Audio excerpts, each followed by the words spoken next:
Listo, muy buenas noches para todos. Un saludo muy especial.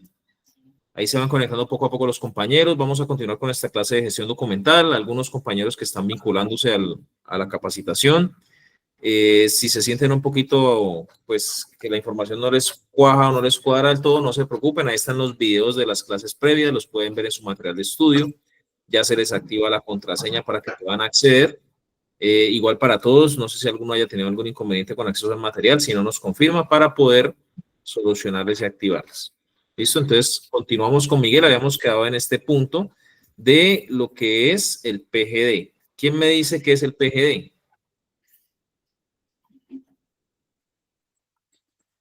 Hagamos repaso. ¿Quién dice que, o quién nos comenta, quién se acuerda qué es el PGD? ¿De gestión documental? El programa de gestión documental. Muy bien. Eso Excelente. es su programa. El programa de gestión documental. Muy bien. ¿Qué otro concepto de los que nos había dicho Miguel podemos preguntar? ¿Cuáles o tipos de soportes documentales tenemos?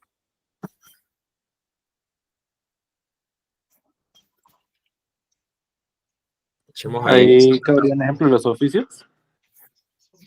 Esos están dentro de uno de los tipos de soporte documental, que serían.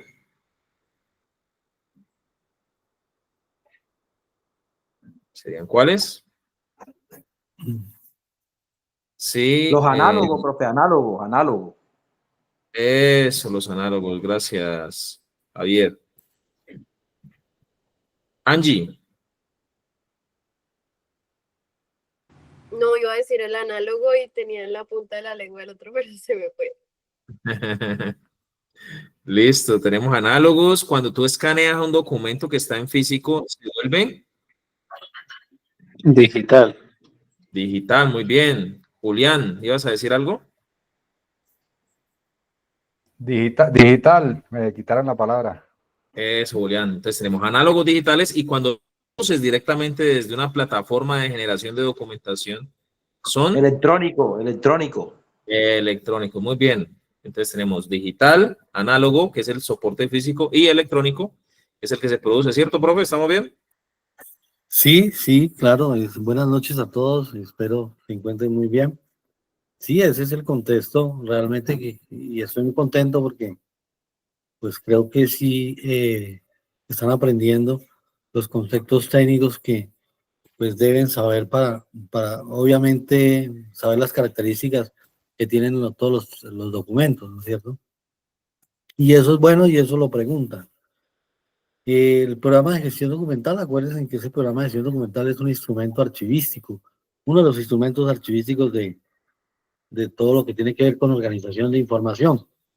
Y este programa de gestión documental, pues, ya lo habíamos hablado, son las políticas que implementa una entidad desde su producción, desde su recepción, desde su distribución de documentos, trámite de documentos, organización de documentos, consulta, conservación y disposición final.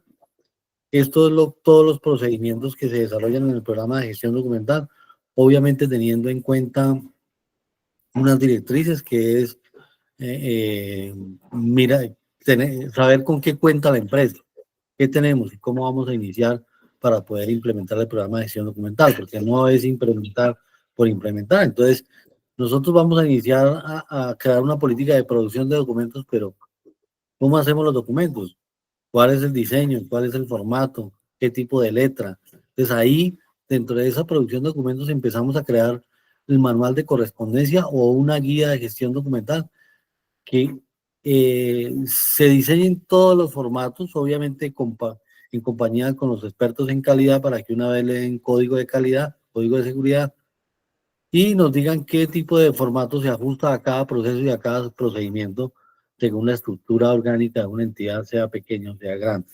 Entonces, hay que tener en cuenta, entonces, dentro de esa producción de documentos hay que fijar unas políticas, unas directrices, cómo, qué se desprende de ese PGD y de producción, pues se desprendería una guía de gestión documental, un manual de correspondencia que nos va a direccionar a todos cómo se elaboran los documentos. Entonces, por eso, a veces en las entidades públicas, en la mayoría tienen todo este tipo de guías y de soportes para que cuando una persona entre a trabajar,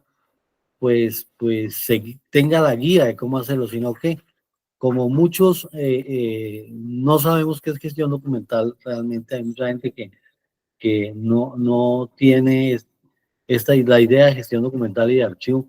Todo el mundo piensa que archivo es guardar papeles en una carpeta llegados y en la otra carpeta recibidos. Y no, eso va más a fondo, va más hacia organización y a los procesos y procedimientos. Entonces, por eso, cuando uno llega a un trabajo, lo primero que debe preguntar, bueno, déjeme ver el programa de gestión documental, déjeme ver el manual de correspondencia para saber qué formato se realiza y déjeme ver el manual de procesos y procedimientos para ver cómo se desarrolla un procedimiento y qué formatos voy a utilizar para poder documentar bien el procedimiento, ¿no es cierto? Entonces, todo esto va integrado. Gestión documental es un programa transversal a cualquier entidad. Cuando digo transversal es que todos tienen que ver con gestión documental. O que alguien me diga quién no produce documentos en una entidad. Todos son productores documentales. Entonces, todos tienen que ver en algún momento con gestión documental. Entonces, es por eso que hoy en día al funcionario público en sus exámenes de meritocracia le preguntan qué es gestión documental y le preguntan directrices de todas las que hemos venido hablando. ¿Listo? Cambiemos a la diapositiva, por favor, Miguel.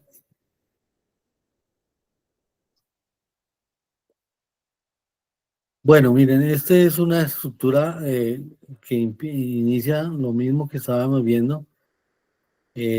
Producción y recepción, trámite, distribución, consulta, retención. ¿Quién hace la retención de los documentos? ¿Dónde vemos esa parte de retención de los documentos? ¿Quién me dice?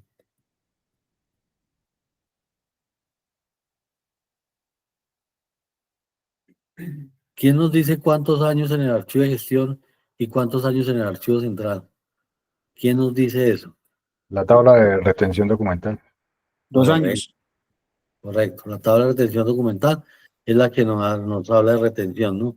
El almacenamiento, ese tipo de almacenamiento vamos a hablar más adelante. ¿Qué características debe tener un depósito para salvaguardar los archivos? Es una norma y eso hay que verla. Recuperación, ¿cuál es el instrumento de recuperación? Yo les decía a ustedes que hay un instrumento archivístico para la recuperación de información. Uno de ellos es el inventario documental, formato único inventario documental. Nos permite recuperar la información. Ahí la vamos a describir y hoy vamos a saber qué es lo que tenemos en información, ¿no es cierto? Ya la protección y preservación temporal, eso son técnicas ya archivísticas que nos da las tablas de retención documental. Los procedimientos puede decir que una resolución dure 2 años en el archivo de gestión, 8 años en el archivo central y tenga valores históricos. Entonces el procedimiento es digitalizar para que se preserve a largo tiempo o microfilmar. Es un procedimiento que debemos hacer con el fin de no manipular tanto los documentos, porque yo les decía que el soporte papel, cuando uno lo manipula mucho, pues el soporte cuando no tiene, el papel cuando no tiene unas condiciones mínimas ambientales para obviamente no irse a deteriorar, si no se cumple con esas condiciones ambientales de un depósito de archivo o una bodega de archivo, pues los documentos tienden a deteriorarse y pierden humedad, pierden la acidez, se amarillan, la misma tinta se deteriora, ya usted va a coger y se puede hasta quebrar el papel. Entonces, ese tipo de cosas tenemos que tratar de que esa documentación tenga las características que debe tener un depósito de archivo, obviamente, para que esos documentos se conserven, y no solamente en papel, también en lo electrónico, en lo digital, también hay unas condiciones especiales, ¿no? Que las vamos a ver adelante. Entonces, miren, y la disposición final, ¿quién nos la da? ¿Quién nos dice a nosotros eliminar, ¿no es cierto?, la tabla de retención documental, la que nos dice a nosotros Acuérdense que en la tabla de retención documental hay un ítem que que dice CT, conservación total, E, eliminación, S, selección, y MD, microfilmación o digitalización. Eso es lo que hablamos de la disposición final. Entonces, y también hablamos de unas transferencias primarias y secundarias. Las transferencias primarias son aquellas que, cumplido su tiempo de retención documental, pasan del archivo de gestión al archivo central. Y si tienen valor histórico, pues pasarán a hacer una transferencia secundaria a que se guarde en un archivo histórico y ahí se digitalice y se microfirme. Acuérdense que la única etapa donde se microfirma y se digitaliza es en el archivo histórico, ¿no es cierto? Es cuando los documentos ya quedan en el archivo histórico, es que se hace ese procedimiento. Antes no, porque hay gente que determina hacer esas prácticas de digitalización antes, pero es porque de pronto les facilita la consulta, les facilita más fácil ubicar la información. Pero lo que hacen es gastar plata, porque si no son documentos históricos, son documentos que se van a eliminar, entonces van a contratar una digitalización, una plata perdida, porque pues si no tienen ese valor histórico y sé que la tabla me está diciendo que lo elimine, pues ¿para qué voy a digitalizar y me voy a microfilmar? ¿Para qué voy a pagar ese tipo de técnica de preservación si realmente no tienen esos valores, ¿no? A lo que simplemente se le debe hacer el proceso de microfilmación a los documentos que tienen valor histórico, ¿no es cierto? Alguien que me dé ejemplo de un documento de valor histórico.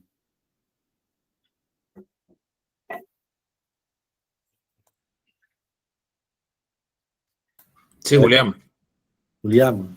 La carta el acta de independencia que encontró.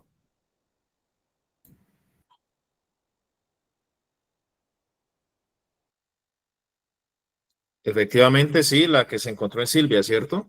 En Silvia Cauca. Es un documento que tiene valor histórico, muy bien. Profe, el cuadro de la Mona Lisa podría ser también de tendencia histórica. Ya eso tiene una valoración más artística, ¿no? Lo de la pintura.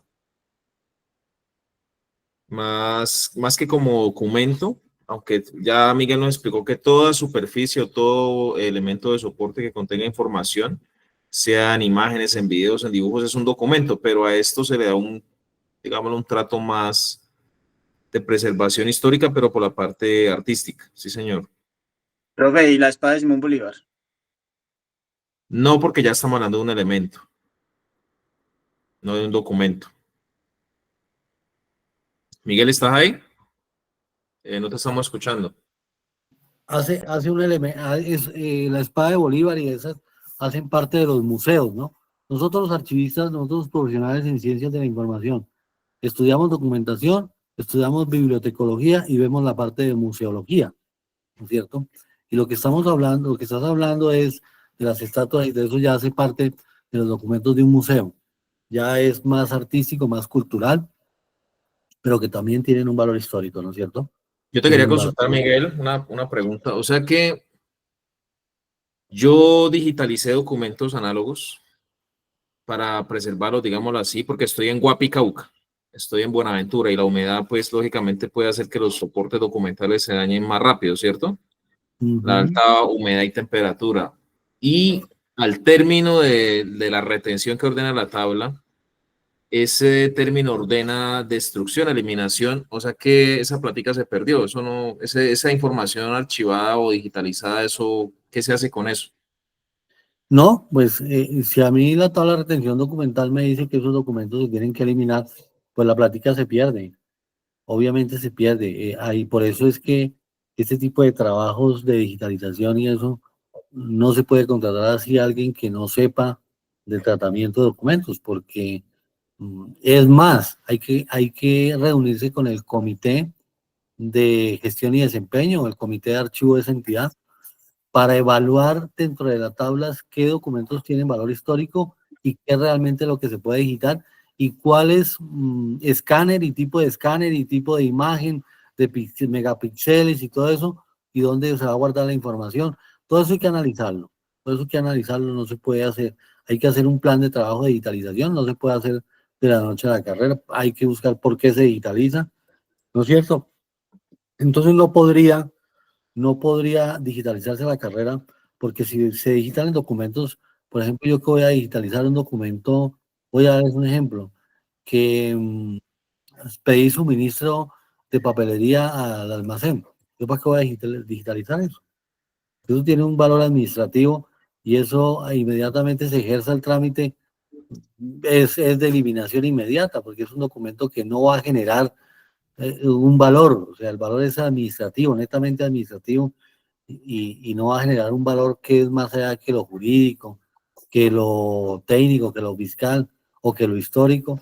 Entonces hay gente que de pronto no tiene como de pronto esa idea y de pronto entra o se deja asesorar mal. Por ejemplo, eso pasa en muchas alcaldías, que se dejan asesorar mal y la plática se pierde, ¿no? No se puede, porque, y es más, la Contraloría ya sabe de gestión documental y ellos saben qué es lo que se puede digitalizar y qué no. Entonces ellos sí identifican realmente ese valgasto. Pregunta, ¿podría ser motivo de hallazgo o de investigación incluso disciplinaria el hecho de que una entidad destine recursos para digitalización? Porque eso no es económico, eso es costoso.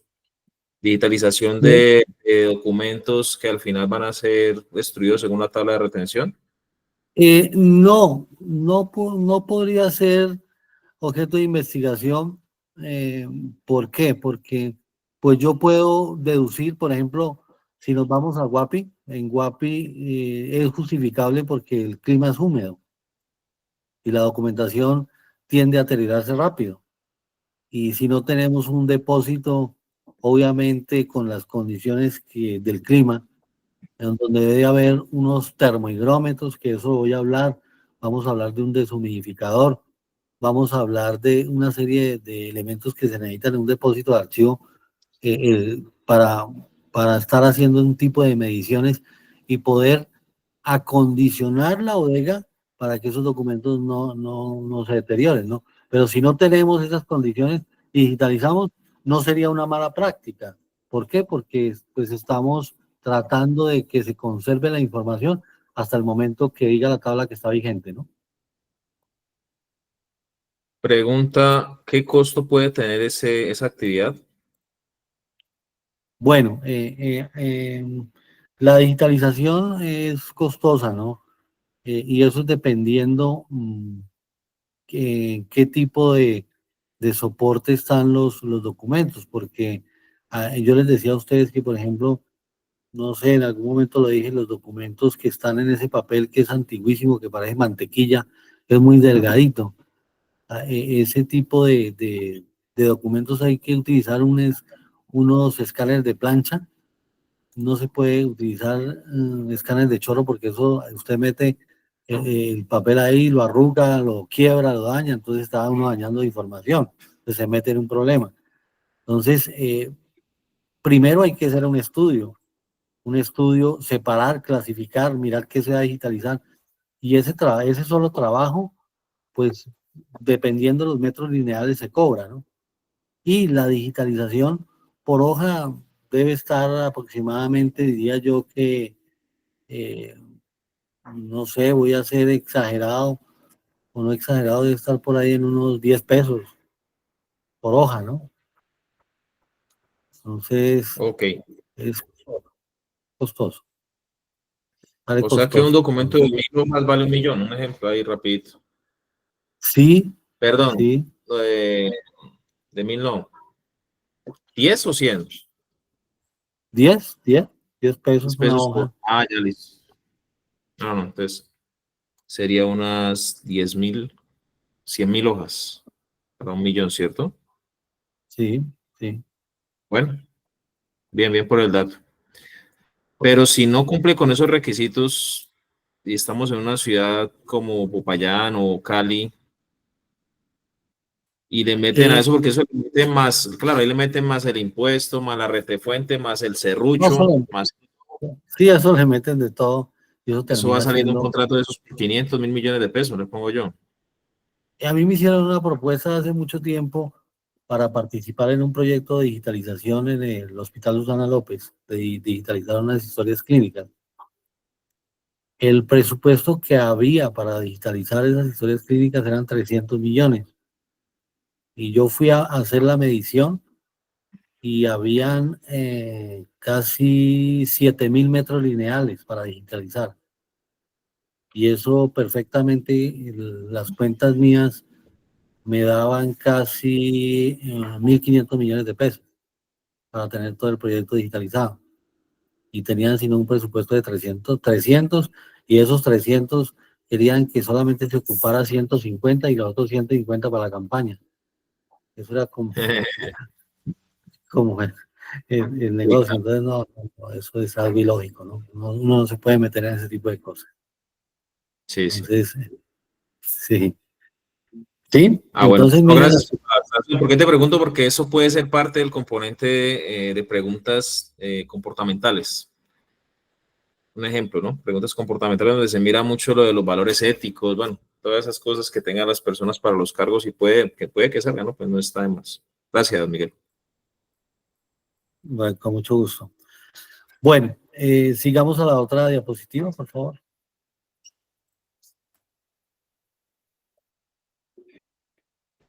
Los procesos archivísticos, pues obviamente, producción documental, eso lo venimos diciendo, siempre vamos a ver los procesos archivísticos en la gestión documental.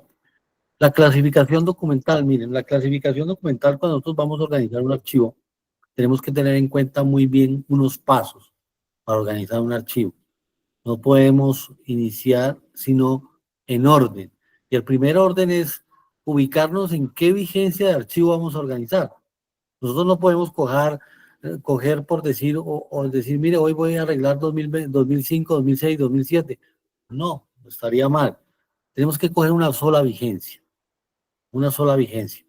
Separar todos los documentos del 2005 a un lado.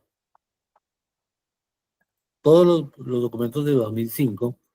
Y luego coger la tabla de retención documental y empezar a agrupar todos esos tipos documentales. Entonces, en la tabla de retención documental, por ejemplo, nos va a decir una serie de actas. Entonces, empezar a buscar todas las actas y clasificarlas en un lado, todas las actas, todas las resoluciones, todo lo que nos diga la tabla de retención documental, irlo clasificando. Y después hacer una clasificación específica, una clasificación documental. ¿A qué habla la clasificación documental? Pues ustedes saben que en las actas, en la tabla de retención documental va a estar la serie de actas, pero va a haber una subserie. Y esas subseries van a haber actas de entrega. Entonces, es ahí donde nos toca ponernos a leer qué dice el acta para poder clasificarla. Nosotros no podemos juntar las actas de reunión con las actas de entrega, con las actas de incautación. No podemos mezclar todo eso porque entonces, ¿para qué hacemos tablas de retención documental si no la vamos a aplicar como dice la tabla? Entonces, no sería coherente hacer tablas de retención documental si a la hora vamos a mezclar la documentación. Entonces, sería pues mejor colocamos todas las actas en un lado, todas las resoluciones en alto, pero a la hora de consultar y buscar la información se nos va a dificultar, ¿no es cierto? Mientras que usted clasifica las actas de entrega en un lado, las actas de incautación en un lado, las actas las actas que haya, usted las va clasificando específicamente de acuerdo al asunto que trata esa acta, ¿no es cierto? Y lo que diga la tabla de retención documental. Entonces, cuando usted le pregunte, venga, ¿dónde está esa acta de reunión? Ah, no, vamos a la carpeta de actas de reunión, que ahí están todas las actas de reunión, y ahí la vamos a encontrar, ¿no es cierto?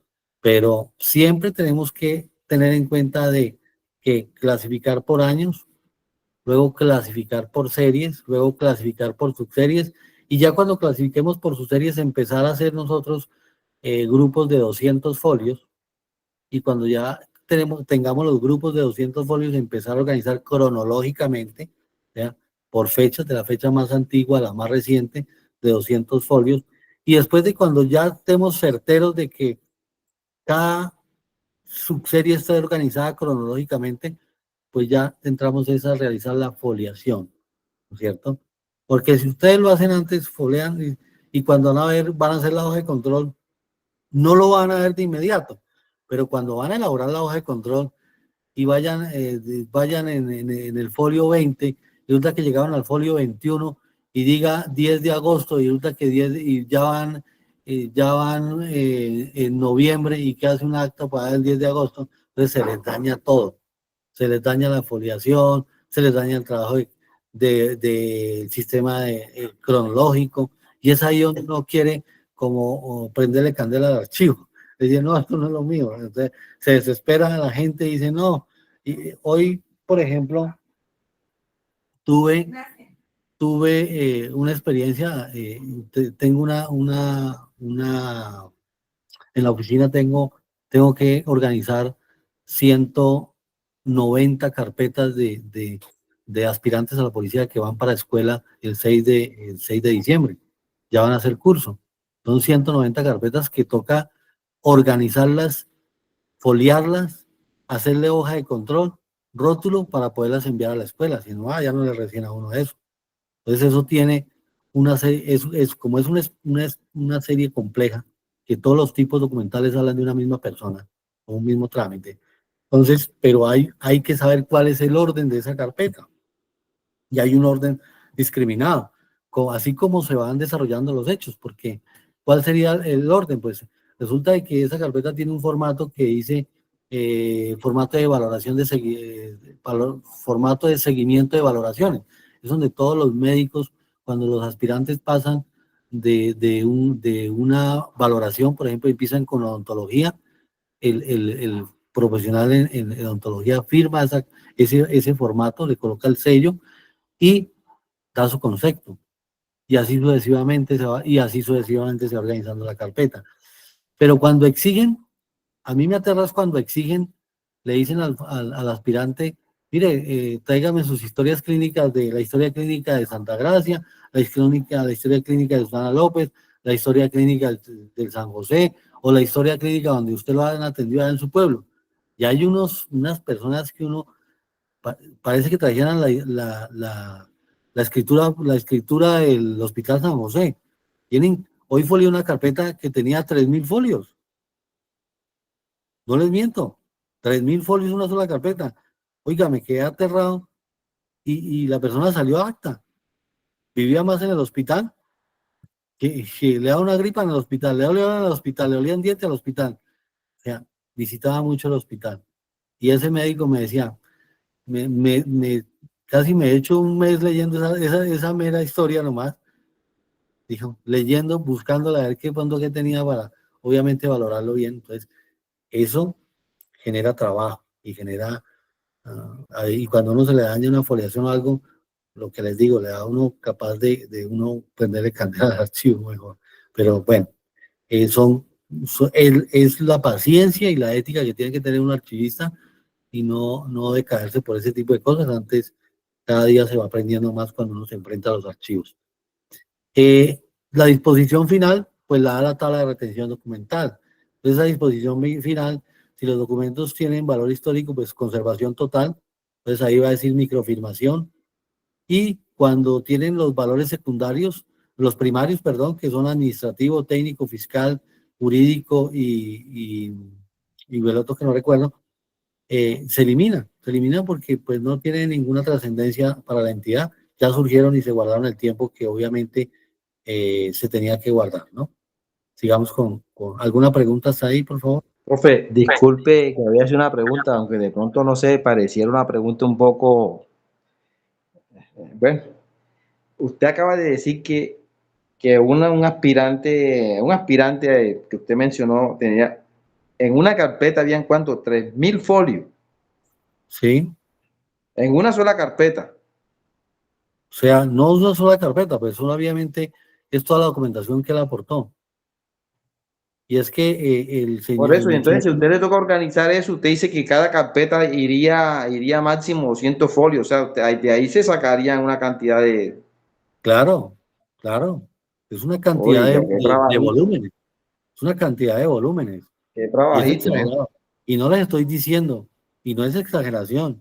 Y es solo la historia clínica, ¿no? Ni siquiera es toda la carpeta, es solo la historia clínica. Es la historia clínica, porque a eso anexan el diploma de bachiller, si es profesional, los diplomas que tiene él como profesión, las vacunas, los estudios de seguridad, el estudio sociofamiliar, una serie de cosas que lleva esos que es todo el proceso. Entonces ya una mano de documentación, que eso a veces uno se va a gastar. A mí estos días me toca trasnochar harto para poder cumplir con lo que se requiere en las escuelas, ¿no? Son los días míos, esos son los días míos que más obviamente estoy trabajando en la oficina. Bueno, sigamos con la otra diapositiva. Bueno, profe, gracias, profe, por la respuesta. Con mucho gusto. Miren que las fases de archivo, pues son archivo de gestión, archivo intermedio y archivo histórico. Cuando hablamos de archivo intermedio, voy a hablar un poco de los archivos intermedios que hacen las veces de archivo central. El archivo intermedio es el mismo archivo central, simplemente que a veces le llamamos intermedio. ¿Por qué? Porque digamos que la policía o la fiscalía, vamos a hablar de la fiscalía, es de orden nacional. Y en cada departamento hay presencia de la fiscalía. Hay una dirección de fiscalías por departamento, ¿no es cierto? Están las ciudades principales. Pero de esa fiscalía se derivan una serie de fiscalías pequeñas, seccionales, ¿no es cierto?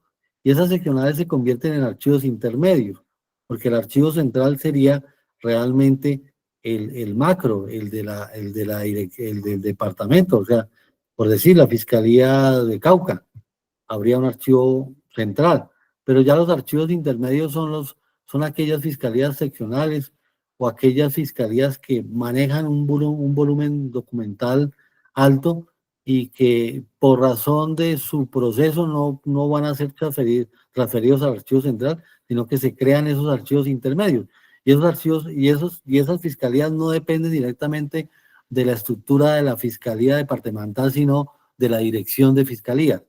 Entonces esos serían los archivos intermedios de la fiscalía, ¿no? Por ejemplo, voy a decirle, voy a hablar un caso con la policía para que lo tengan más claro.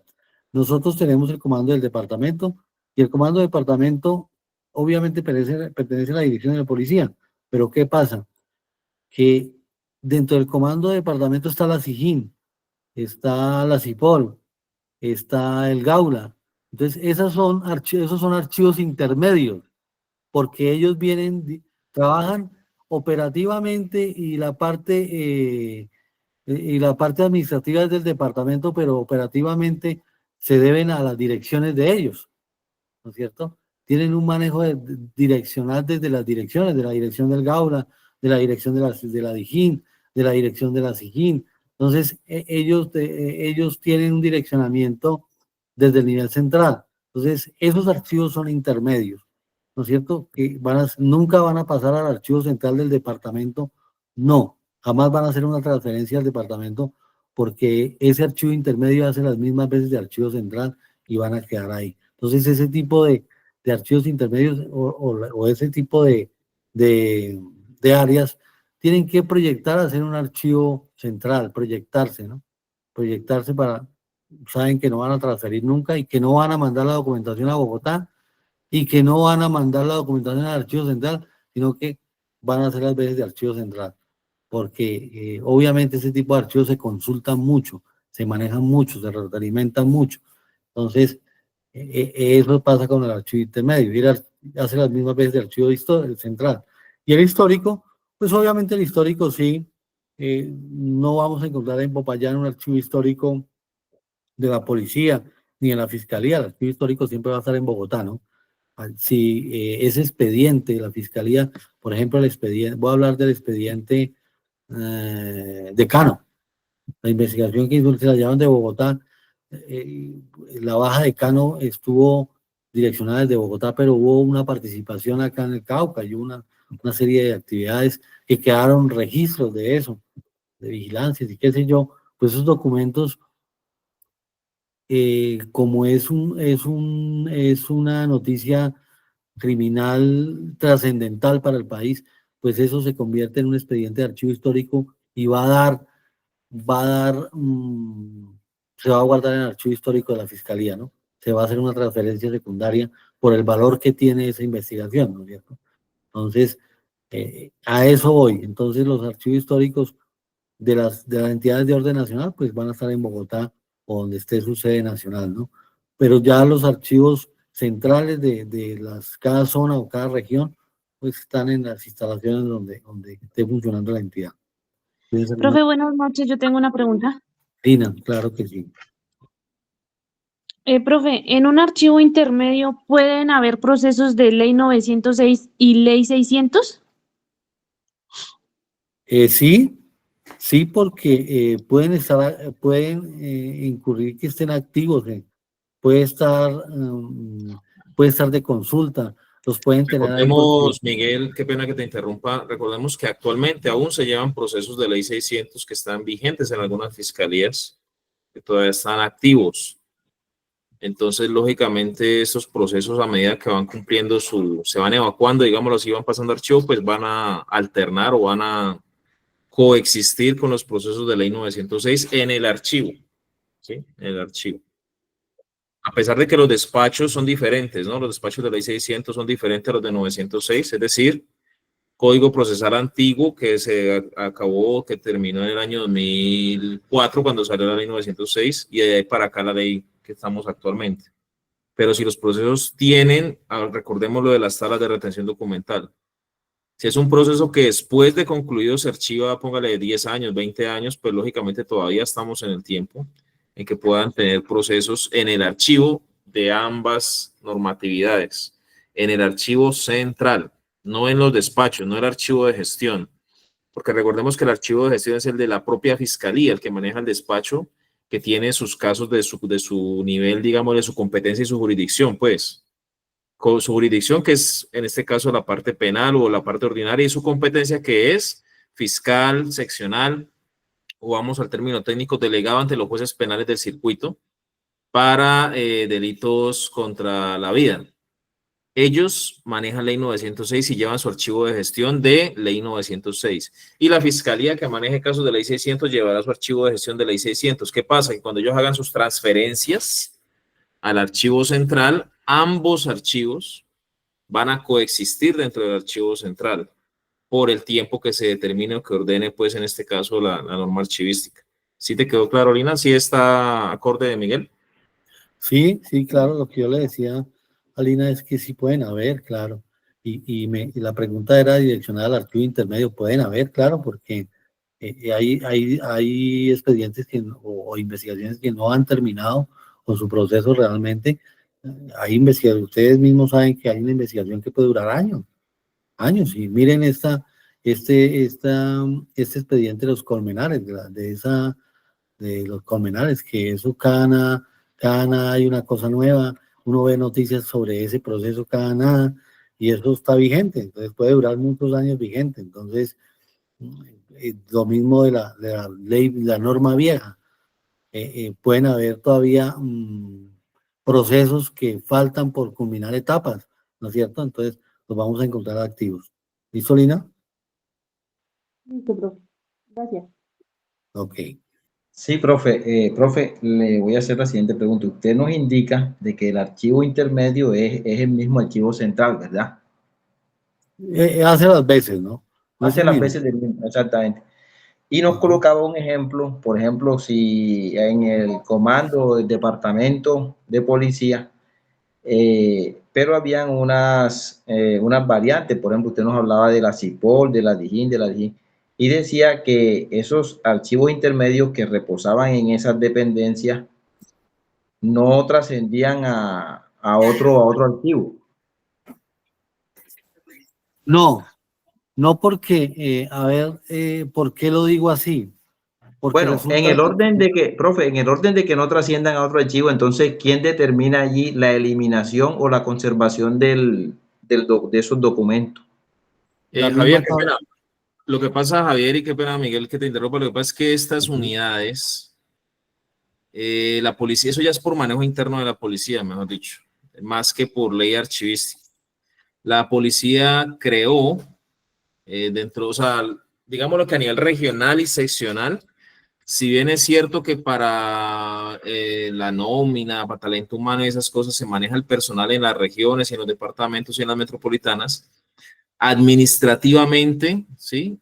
Y digámoslo que entre comillas, como un híbrido, se maneja directamente desde las direcciones. Entonces, acá en las regiones y en los departamentos metropolitanos manejan a la gente en toda la parte que es, pues, lo de las hojas de vida, talento humano, todas esas cosas, lo de la nómina, vacaciones, esas cosas las cobran, pero administrativamente todo eso lo manejan desde Bogotá y así mismo el archivo y todas esas transferencias, todo eso se maneja a las direcciones.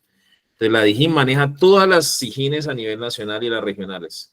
El Gaula maneja todas las seccionales de Gaula a nivel nacional y así mismo ya lo rinden cuentas a la dirección del Gaula y así mismo las transferencias de archivos se hacen con Gaula. Ellos son los que manejan el archivo, no con los departamentos ni con las metropolitanas. Más que todo es por esa aclaración. Bueno, Javier. Ah, bueno, profe, muchísimas gracias, profe, claro, está bien. En fiscalía es diferente, ¿no? Porque las fiscalías sí son a nivel seccional y dependen directamente de la seccional como tal en el organigrama. Sí, sí, así es, profesor. También quería aclarar algo ahí. Lo que pasa es que voy a hablar de algo, de meterle un poquito como lógica archivística. Y la lógica sería que uno si llevarse una investigación aquí y no quedar acá y se mandara a Bogotá en razón de que si se requiere ese documento acá porque los hechos se ocurrieron acá, ¿no es cierto? Y la consulta, los dueños de esa información van a estar acá en Popayán. Entonces sería ilógico que se fueran hasta Popayán, hasta Bogotá a consultar y a volver a traer esa carpeta para activarla acá. Entonces siempre va a permanecer en el archivo intermedio central acá, ¿no es cierto? ¿Qué es fondo? Y les hablaba que son documentos que se forman durante el proceso de la actividad de una organización o persona. El fondo documental, a veces cuando las personas crean la empresa, nunca piensan en gestión documental y van elaborando documentos, proyectando documentos. Inclusive cuando uno empieza con una microempresa, empieza uno generando documentos contables, porque es lo más importante. Empieza generando documentos administrativos y empieza generando una serie de documentos que cuando ya la empresa se le crece no sabe qué hacer con eso. Y no sabe cómo clasificarlo y organizarlo. Y lo primero que hay que hacer es un PGD, crear las políticas, tener claras las políticas de cómo voy a organizar mi información y crear esas políticas. Obviamente le toca a uno mediante los estatutos o su empresa organizar, hacer su organigrama para poder clasificar la información. El organigrama, la estructura orgánica es muy importante para saber dónde se produce ese documento, dónde salió, ¿no es cierto? Pues uno crea empresa, pero a veces no tiene en cuenta este tipo de cosas y es necesario porque a veces uno crea empresa y requiere contratar con el Estado y uno contrata con el Estado y el Estado le obliga a que cumpla con la norma de archivo, porque muchos documentos pueden ser auditados, ¿no es cierto?, por alguna entidad de control o por el supervisor del contrato. Entonces, es necesario tener en cuenta que el fondo es muy importante crear el PGE para tener unas políticas de organización ya planteadas y no tener ese tipo de que van dejando los documentos ahí y se van aumentando. ¿Y cuál es el problema? El problema es cuando usted llega a la oficina y encuentra una mano de documentos que no sabe qué hacer. Ya usted se estresa. Ya usted entra en estrés laboral, porque tiene tanta documentación que no sabe. A mí me dicen en la oficina, oiga, ¿usted no se estresa con tanta documentación? Y yo, no, porque yo sé dónde está cada cosa.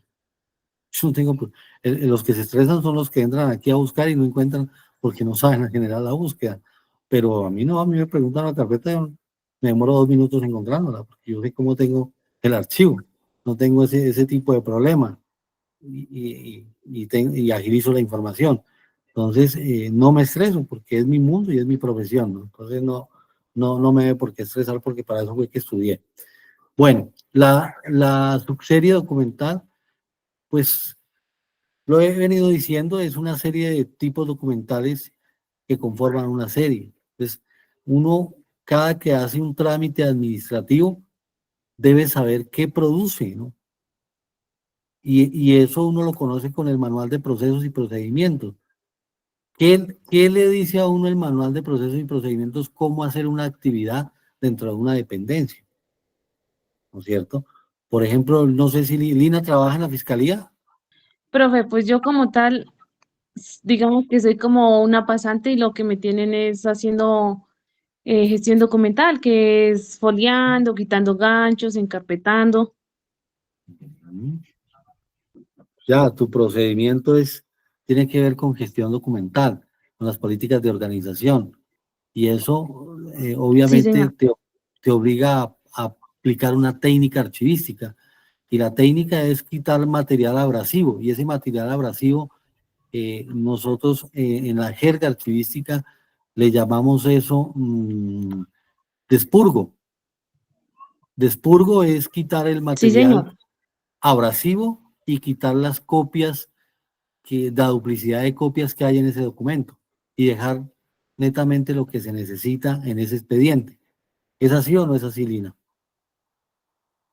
Y obviamente me imagino que Lina debe tener una guía, un instructivo o algo que le diga de cuál sería el primer documento de ese expediente, cómo inicia, ¿no es cierto? Porque los expedientes se deben organizar archivísticamente de acuerdo a los hechos, de acuerdo a cómo ocurran los hechos, Sí, señor. es que se organiza el expediente.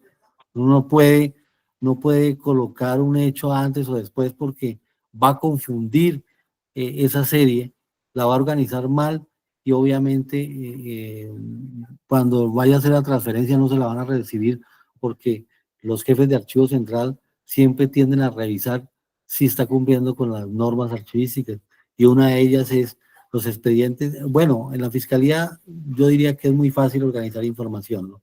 Es muy fácil porque es nomás aprenderse cómo va el orden de esos expedientes, ¿no es cierto? ¿Cuáles serían los Sí. documentos, obviamente, que deben estar ahí? Y lo que más de pronto le dificultaría a uno, diría yo de pronto, cuando aportan pruebas o aportan ah, tipos documentales de ese asunto, tienden a confundirlo a uno. Pero es una serie fácil, no Sí. cuando uno tiene series administrativas como un contrato, como actas, como informes, porque ahí si uno dice, bueno, ¿a dónde organizo esto? ¿Dónde lo meto? ¿Cómo le aplico tablas de retención documental? Entonces, es algo más complejo, ¿no es cierto? Pero, pero, pero diría que no es difícil organizar un archivo en la fiscalía, ¿no? Lo que pasa del problema de la Sí, lo fiscalía que es se me que está, o tiene sea, mucho, dificultando un poquito sí es la retención. sí, pero Se me está ya lo sabes aplicar, ya sabes cuál es el código, cuál es el nombre de la diciendo carpeta, que cómo lo puedes en la denominar. anterior clase, usted estaba diciendo que ya se manejó carpetas de todas, eh, más que acá en Zipaquirá, pues no ha llegado esa ley de la carpeta de 4 alas, que solamente es hasta 200 folios, porque nosotros normalmente yo he preguntado allá y me dicen, no, es de 311 folios, y pues estamos manejando la carpeta blanca, la de cartón. Entonces sí hay algunos como unas lagunas que yo digo, bueno, aquí no, o sea, acá en Zipaquirá como tal, no ha llegado como esa actualidad de manejar otra clase de carpetas y otras Lo cosas que, que le he lo que escuchado al pasa es profe. que estuve leyendo el programa de gestión documental de la Fiscalía y está un poco desactualizado. Si tú ves, ya se va a terminar. La Fiscalía le falta mucho en gestión documental. Y lo digo por experiencia y porque he editado varias charlas, no solo a ustedes, sino también he ido a dictar charlas a la Fiscalía. Y, y, y es muy complejo, es muy complejo. ¿Y por qué es complejo? Por la misma estructura orgánica de la entidad, ¿no es cierto?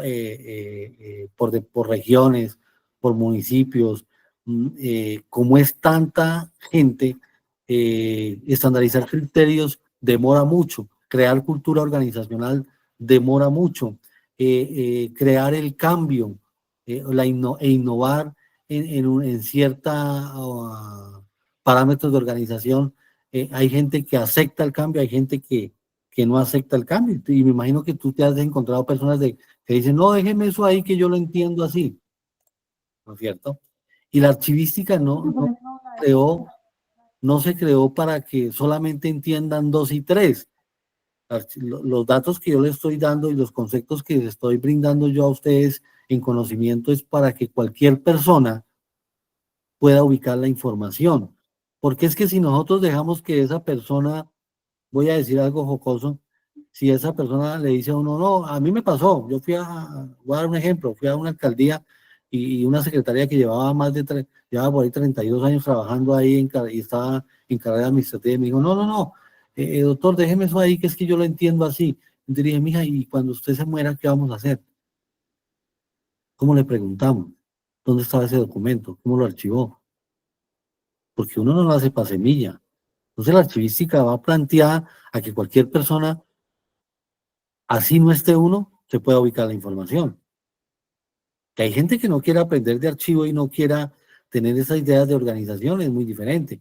Pero los modelos de descripción, de rótulo, de carpeta, de hoja de control, de formato único de inventario documental, son elementos descriptivos que sirven para que cualquier persona ubique la información. ¿O será que usted leyendo un rótulo de carpeta no va a saber qué tiene dentro de la carpeta? ¿O será que leyendo el rótulo de caja usted no va a saber qué hay dentro de esa caja? ¿O será que usted revisando el inventario documental no va a saber dónde está ubicada la caja, en qué estante, en qué bandeja y qué es lo que hay dentro de esa caja?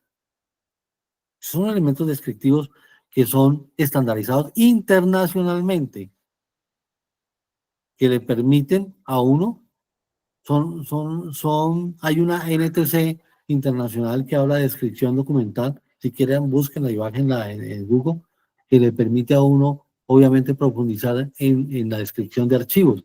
Entonces, miren que pues tengo alguna razón, ustedes dirán, los escucho, si es razonable lo que yo digo. Profe, una consultica. Bueno, yo trabajo en la SIGIN de Santander.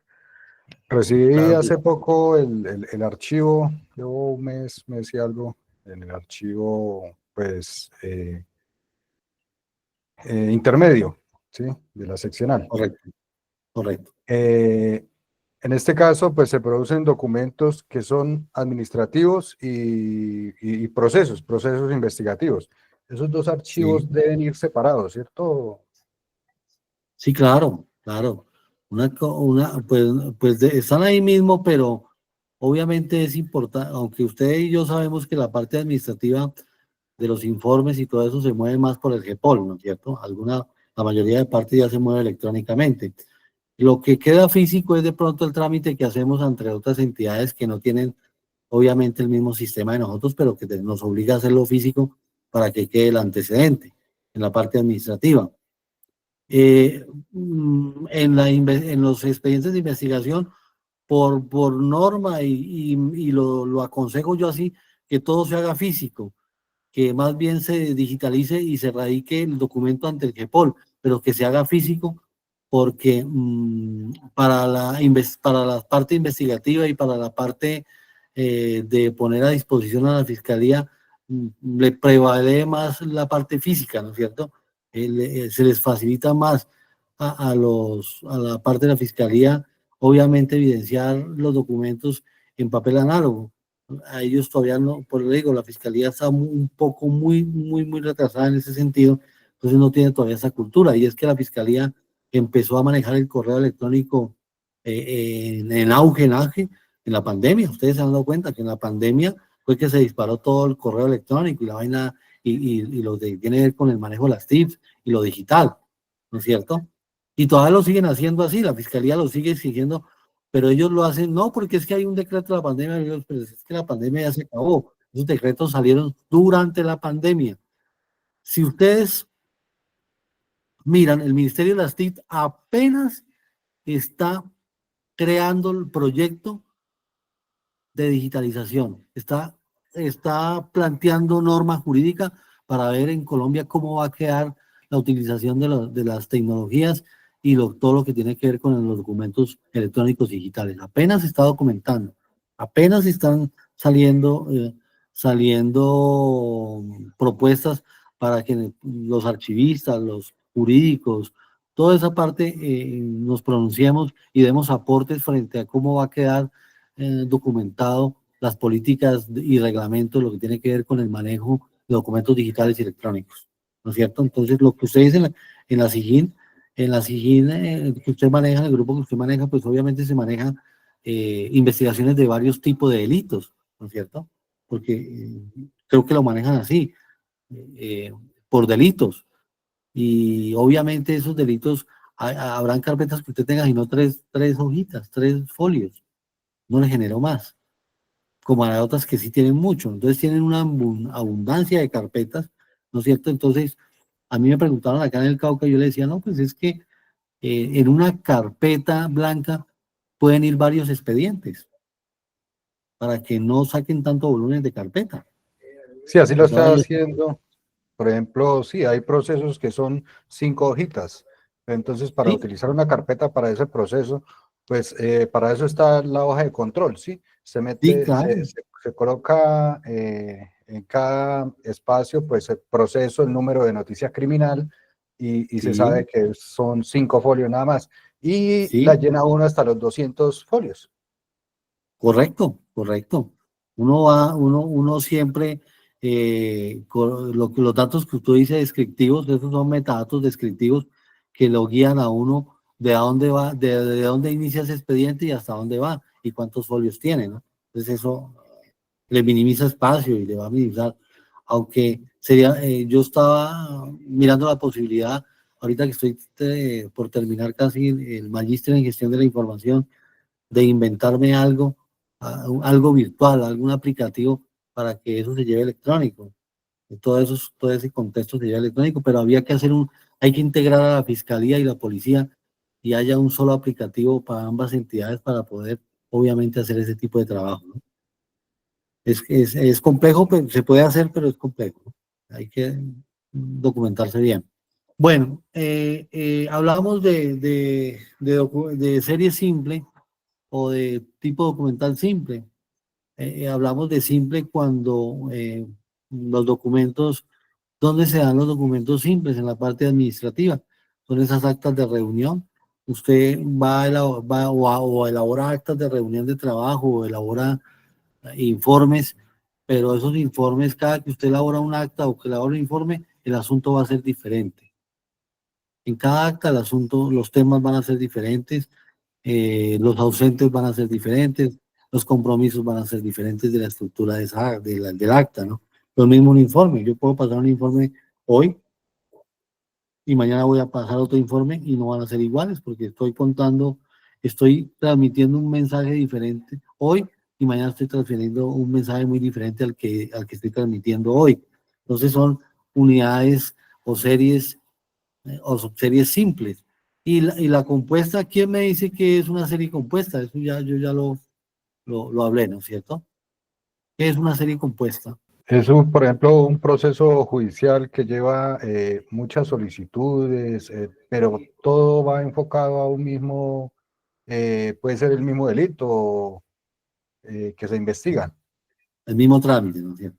Todo se habla del mismo trámite, correcto. Esa es una serie compleja. La fiscalía, la misionalidad. ¿Cuál sería, ¿Cuál sería la documentación más importante de la fiscalía en esa entidad? ¿Cuál serían las series misionales? ¿Cuáles serían las series misionales? Los expedientes, ¿no? Pues ahí está lo Expediente de misional, delitos. ¿no es cierto? Los diferentes delitos que se manejan en cada expediente. Eso es lo misional, ¿no es cierto? ¿Qué sería lo misional en la policía? Si yo les digo un informe de operatividad de la policía, ¿sería algo misional o no? Claro que sí, Sí, profe. sí, esa es la finalidad. Claro, ¿no es cierto? Entonces, miren, nosotros cada que vamos a organizar un archivo, tenemos que tener en cuenta lo misional. Y lo misional es lo más importante que hay que guardar. Muy poco se puede eliminar, hay que darle más tiempo de conservación a las series misionales, ¿no? Nosotros, los documentos que son de administrativos, que son de apoyo, pues sí se van a guardar y se van a conservar hasta cierto tiempo, hasta que pierdan el valor jurídico y pierdan el valor administrativo. Pero lo que sí se le debe poner atención y se debe organizar es a lo misional. Entonces, ¿cuál sería la serie o un ejemplo de series y subseries misionales en una alcaldía? Hago este No. tipo de ejemplos. Los porque- contratos, Contratos. ¿Por qué? Porque ¿cuál es el funcionamiento? ¿Qué hace una alcaldía? ¿Para qué se crea una alcaldía? ¿O qué hace un alcalde? administrar. Y ejecutar presupuestos, ¿no es cierto? A través de programas y a través de ese programa de gobierno, ¿no? Entonces, Miguel, una ahí pregunta. está lo misional. Una pregunta. Cuando hablamos de procesos misionales, estamos hablando del mapa de procesos de la entidad. De ahí nos pegamos, digámoslo, para determinar cuáles son los procesos misionales. O Claro que sí. El mapa de procesos es un instrumento archivístico que le permite a uno orientarse dónde está lo misional, porque uno como archivista debe proteger lo misional, y lo misional es lo más importante de una entidad, ¿no es cierto? Hay otros archivos importantes también que tienen, por naturaleza jurídica, son importantes, pero lo que más interesa es lo misional, porque a las otras entidades le van a requerir información sobre lo que usted desarrolla y hace. Nunca le van a preguntar algo que no hace, ¿no es cierto? Siempre le van a preguntar lo misional, y usted va a generar una respuesta a través de lo misional que usted desarrolla en sus actividades. No le van a preguntar algo que no. Entonces, esos archivos misionales tienen una gran importancia, y es por ahí donde uno empieza a valorar y darle el tiempo de retención a eso misional, que es muy importante, ¿no? Para que lo tengan claro. Entonces, uno no puede destruir documentos por destruir, porque hay que fijarse si esa serie es misional o no, y dependiendo de eso, pues se le da un valor y se le aumenta el tiempo de retención y el tiempo de salvaguardar esa información, ¿no? A eso voy. ten en cuenta entonces que las entidades tienen los procesos gerenciales o estratégicos, ¿no? De ahí vienen Claro los que- misionales, que es los que nos dice Miguel Andrés. De ahí vienen los de soporte o de apoyo, que son términos con los que se manejan. Y por último, vienen los de evaluación y mejora. Esos son los 4 tipos de procesos que manejan las entidades: gerenciales, misionales, de soporte y evaluación y mejora, o estratégicos, misionales, de apoyo y de evaluación y mejora. Ahí los que le cambian los nombres son gerenciales o estratégicos, o el otro nivel que es de soporte o de apoyo, que son los que le cambian los nombres, pero son los mismos 4 procesos. Y los misionales son los que nos menciona Miguel Andrés, que en la policía los procesos misionales son ¿cuáles? Es el proceso de la parte de policía como tal que atiende la comunidad, la vigilancia, pues que le llaman, la investigación y la inteligencia. Y en la fiscalía está la investigación de procesos, está lo de criminalística, si no estoy mal, está lo de atención al ciudadano, también está ahí. Está lo de justicia transicional, si no estoy mal, que son los procesos misionales. Se me escapa uno o dos, los procesos misionales de la fiscalía, ya para que los tengamos presentes. Y efectivamente lo que dice Miguel Andrés, si hay un proceso dentro de una investigación penal, es misional. Ya lo Claro que sí. financiero, lo que decía de lo financiero, los demás administrativos, puede que hagan parte del proceso de apoyo, ¿sí? Pero eso pues ya pasa como un segundo nivel, según lo que entiendo, ¿cierto? Claro que sí. Esos documentos de apoyo, pues son los que van a tener valor administrativo y los que no se van a guardar mucho. Entonces, lo que nos va a nosotros a proceder a pasar a la eliminación del documento, y nos va a generar espacio, obviamente, para guardar ese tipo de producción documental que obviamente se genera y que tiene un valor. No quiere decir que no tenga, que no es importante, porque obviamente la parte administrativa y de apoyo tiene un valor, y tiene un valor jurídico que se le debe dar importancia. Pero los archivos en sí, las series y las subseries más importantes y que se le debe tener cuidado es con lo misional, con lo que fue, para qué fue creada esa entidad, cuál es lo que va a desarrollar esa entidad, ¿no es cierto? Entonces miren que yo tenía aquí, bajé aquí, voy a mirar, aquí voy a mirar aquí alguito. Bajé por aquí el manual, a ver, el Bueno, manual. Miguel, aquí mientras que vas cargando la información, les voy mostrando el mapa de procesos de la Claro que sí, Fiscalía, por para que favor. los tengan presente mientras que ubica la información. Ahí están Ok. los estratégicos, que lo que decíamos, planeación estratégica, o que también denominamos gerenciales. Están los misionales, que es lo que les decía, lo de investigación y judicialización, lo de criminalística, lo de justicia transicional. Se me escapaba lo de protección y asistencia y lo de extensión al derecho al dominio, porque también está atención al ciudadano. Y ya viene lo de apoyo y lo de seguimiento, control y mejora. Básicamente para que lo tengamos presente. ¿Qué es lo que nos dice Miguel Andrés? Que los procesos de la gestión documental debe hacer énfasis en la preservación de este tipo de procesos que son los misionales. Claro Bueno, que sí. está listo, Y es gracias. ahí, y es ahí donde se toma la determinación de digitalizar y microfirmar, ¿no? Es ahí donde se toma la determinación. Por eso es que la digitalización y ese tipo de microfirmación tiene que ver con estos procesos misionales, ¿no es cierto? Es ahí donde uno tiene que meter la platica. Entonces no meter la platica a la loca. Entonces, ahí, por eso se hace un diagnóstico un diagnóstico y se hace un análisis dentro de ese diagnóstico para realmente qué es lo que se necesita digitalizar. Miguel, búscate de pronto el manual de funciones de la Fiscalía. Ok. Mientras que yo, digamos a la otra diapositiva, mientras que Miguel lo busca por ahí. Pasemos de esta a la otra. Eso, bueno. Sección documental es un conjunto. Bueno, voy a explicar acá. Nosotros, los archivistas, para hacer tablas de retención documental, tenemos una estandarización que llamamos cuadros de clasificación documental. Los cuadros de clasificación documental, el CCD, es CCD, eso es un instrumento archivístico que sirve a nosotros para mirar la jerarquización de una entidad, ¿no es cierto? Mirar la jerarquización y determinar cuál es la producción documental dentro de cada dependencia, de cada sección. Entonces, nosotros a un área, a un fondo, pues obviamente a una empresa le llamamos fondo, a áreas de primer nivel, lo explicaba yo, le llamamos sección, a las de segundo le llamamos subsección, ¿no es cierto? Ese es como serie, subserie y tipo documental. De eso se compone un cuadro de clasificación. El esquema sería, escúchenme muy bien, fondo, sección, subsección, serie, subserie y tipo documental, ¿no es cierto? Ese es como el esquema que uno utiliza para elaborar tablas de retención documental y hacer el análisis, ¿no es cierto?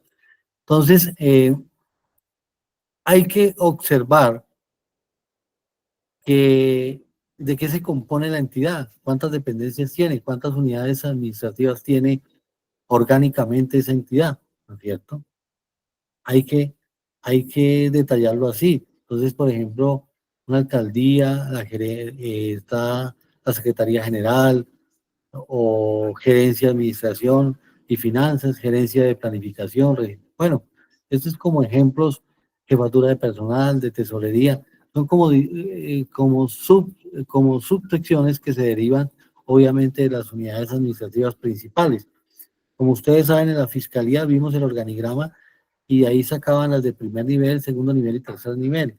Entonces, hay que mirar dónde estamos situados, a qué dependencia pertenece. Que a usted le puede salir una pregunta, por ejemplo, dentro de la estructura orgánica, voy a decirle algo. Es que la Fiscalía, por ejemplo, el CTI, ¿dónde está ubicado en el organigrama de la Fiscalía? ¿Será estratégico? ¿Será misional? ¿Será de apoyo? Misional, profe, misional. Misional, ¿no es cierto? Entonces puede salir una pregunta de examen allí, ¿no es cierto? ¿Dónde está ubicada cada dependencia? ¿No es cierto? Y eso lo puede salir en una pregunta de examen. Estratégicamente, ¿dónde está ubicada esa dependencia? Entonces, hay que situarnos, yo digo que la mejor manera de concursar en este tipo de exámenes es detallar, primero conocer la historia de la Fiscalía. ¿Quién sabe cuándo se creó la Fiscalía? ¿En qué año? La Constitución de 1991 fue la que le dio origen, profe. Le dio origen, ¿no es cierto? Obviamente fue la que le dio vida a la Fiscalía. ¿Y de qué y podríamos investigar los que trabajan en la Fiscalía con cuáles dependencias inició la Fiscalía? Cuando nació, ¿qué, qué, qué era lo que se manejaba al inicio de la fiscalía? ¿Cómo era su estructura orgánica al inicio? Eso hay que averiguarlo, ¿cierto? Hay que saber un poquito de historia para saber dónde, en qué entidad estamos trabajando, dónde se inició, cómo fue su evolución, cuál fue el cambio del penal acusatorio antiguo y ahora el nuevo, ¿no es cierto? ¿Por qué surgió el nuevo? ¿Qué colapsó al sistema acusatorio viejo? ¿No es cierto? Entonces, todo eso hay que saberlo, porque muy seguramente van a salir preguntas con respecto a ese tema. Y eso es lo bueno de la archivística, que le permite a uno, a los documentos, conocer todo ese tipo de historia de una entidad, ¿no es cierto? Los documentos están para eso.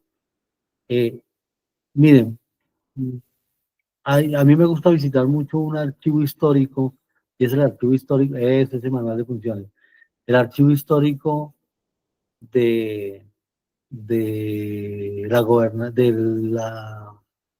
Universidad del Cauca.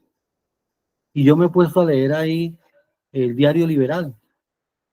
Existía un periódico que se llamaba el Diario Liberal, y ahí uno escuchaba cuando fue nombrado, ahí había una parte donde publicaban a quién nombraban fiscal, a quién nombraban director de la fiscalía, quién era el director de la registraduría. Ahí había muchas cosas y mucha historia, y es bueno ir a leer esos apartes, obviamente, para aprender ciertas anécdotas, ¿no?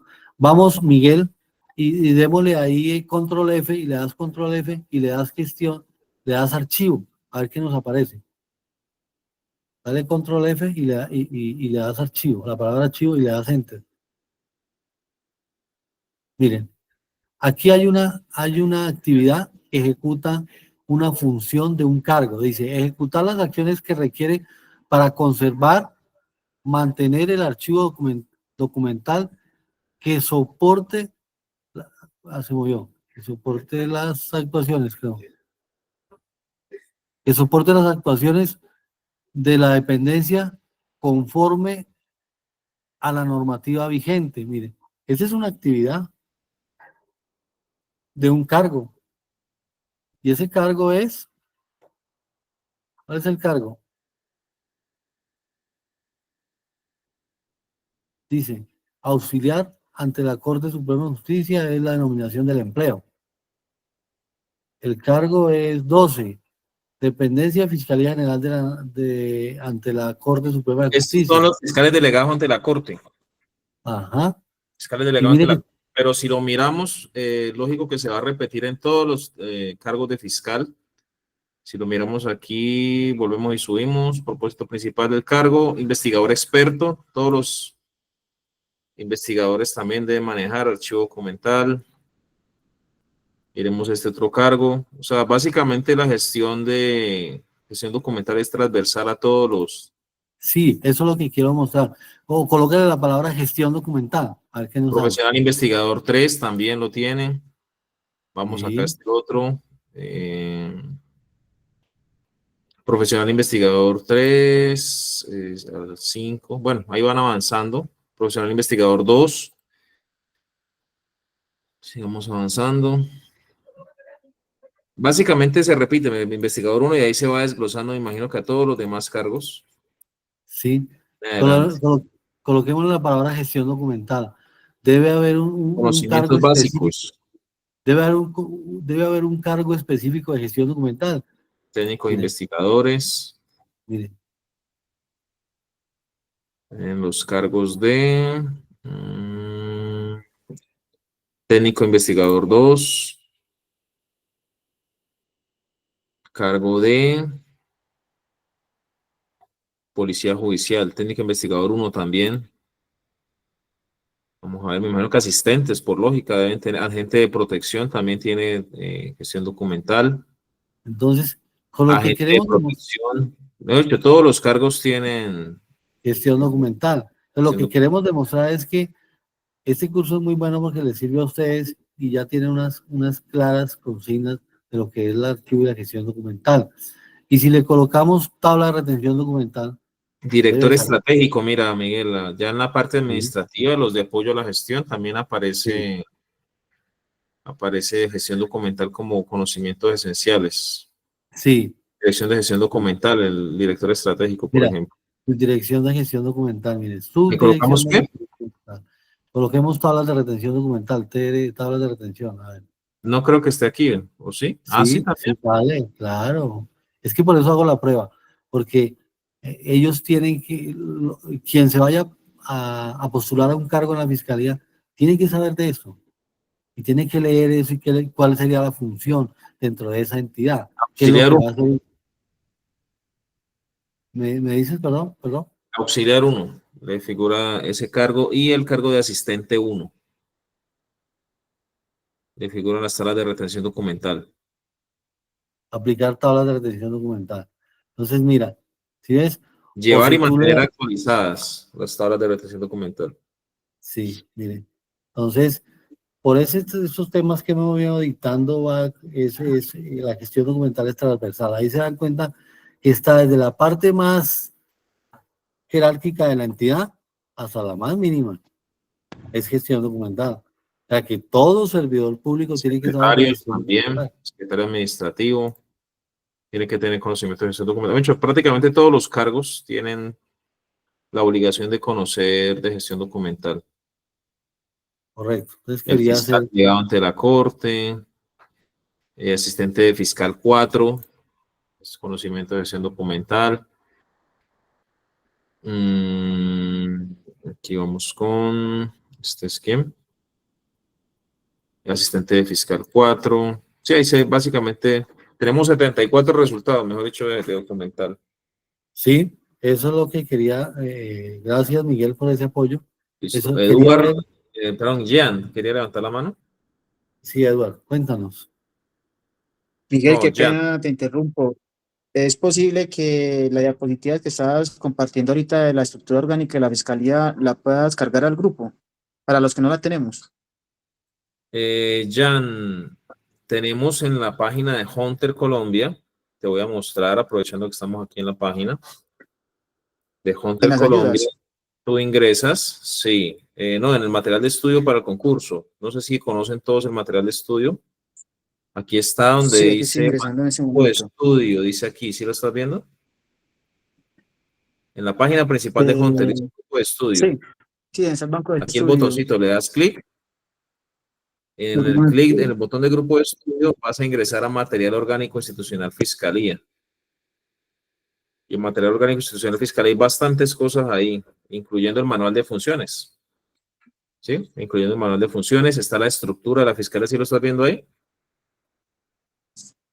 Y se les van a cargar, ahorita que arranquemos con las capacitaciones de concurso, se les van a cargar más, miren. Estructura de la fiscalía, aquí vienen, está el documento completo y en la página 58 o 78, no me acuerdo, es que está el organigrama. Por ahí está el Listo, organigrama. ya ingresé. El material de estudio, concurso de fiscalía, grupo de estudio. Perfecto. Ajá. Donde está consultar ejes Aquí temáticos, está, material. página 76, perdón, no era 78, no era 76. ¿Sí lo ves ahí? Sí, señor. Porque la que te mostré es una sola imagen, aquí está completo con toda la explicación. Y también vas a poder ingresar a lo que estábamos viendo ahorita, que era el manual de funciones, que está aquí en el botón, el punto número 8. Bueno, ese ya lo corregimos porque de pronto lo han movido. Tengan en cuenta que este manual de funciones, con base en los estudios y los resultados de, digámoslo así, la caracterización especial o diferencial que se tiene que hacer de la parte de investigación, de policía judicial, va a cambiar, ¿no? Eso es lo que se espera, que en la parte de policía judicial cambie, porque por eso fue que se canceló la licitación 004, porque había para concurso policía judicial, pero se evidenció que pues no se podía medir bajo el mismo rasero a investigadores que a fiscales y asistentes, porque los investigadores pues se están midiendo bajo el mismo nivel, digámoslo así, de conocimientos, de capacidades, y eso tiene que tener una valoración diferencial. Entonces, en ese sentido, parece ser, no han dicho nada hasta el momento, pero sí se escucha en comentarios y demás que se va a actualizar este tema de funciones de cargo de policía judicial en la fiscalía. Y estaremos pendientes a ver que si se hace algún cambio o alguna actualización, después de ese cambio es que va a venir de pronto la parte de concursos nuevamente donde se va a incluir policía judicial. Bueno. Listo, Miguel. Oh. Muchas gracias. Ok, entonces miren que la gestión documental tiene es transversal a cualquier entidad. Lo que quería que vieran con ese ejercicio es que todos los cargos tienen que saber de gestión documental. Y lo que decía, miren, en una entidad todos los funcionarios son productores documentales. Todos son productores documentales, ¿no es cierto? Todos son productores documentales y por ende producen información física, electrónica o digital. Entonces eso hay que organizarlo de acuerdo a lo que ha venido enseñando. Sigamos con la otra diapositiva, por favor, Miguel. Bueno, ¿qué es una serie documental? Miren, ahí vemos una serie compleja que habla de contratos de prestación de servicios. La serie normal es contratos y la serie contratos no tiene ningún procedimiento, no tiene un tiempo de retención porque es el tema que se maneja en una dependencia. Por lo regular, ¿en qué dependencia podemos encontrar la serie de contratos? A ver, ¿quién dice? ¿Dónde se pueden originar los contratos? En el área de contratación. El área de contratación, ¿no es cierto? Yo no sé en la fiscalía, no, Miguel me ayudará. En la fiscalía, ¿quién direcciona la parte de contratación? Pues hasta donde tengo conocimiento, la Fiscalía maneja su parte de dirección administrativa y financiera, ¿no? Correcto. Donde miramos, ahorita se acuerdan que miramos el organigrama, perdón, el mapa de procesos de la Fiscalía. Sí, sí. De ahí precisamente nos pegamos para mirar la parte financiera, que está en los procesos de apoyo a la gestión financiera. Listo, entonces recordemos que la contratación va muy de la mano con la parte jurídica también, ¿no? Asesora los temas de contratación. Sí, va un engranaje ahí con la parte jurídica. Y al grupo, no sé si recuerdan, envié al grupo de estudio del diplomado, ¿se acuerdan? Les envié la resolución, la 4539 creo que es. 9345, se me cruzan los cables. ¿Sí? ¿Se acuerdan? Que me preguntaban por la resolución de adjudicación del concurso. Sí, claro que sí. Entonces, ese tipo de elementos son proyectados con base también en parte jurídica y de contratación. Y todo ese proceso de verificación de estudios previos y todo lo demás que hace la Fiscalía, pues ya está montado precisamente, que pueden ver en la página del SECOP. Ahí pueden darse cuenta de qué entidad, de qué partes o qué componentes de la estructura de la Fiscalía participan en la fabricación de cada uno de esos elementos. Pero sí es la parte administrativa y financiera la que genera los contratos. Correcto. Miren que aquí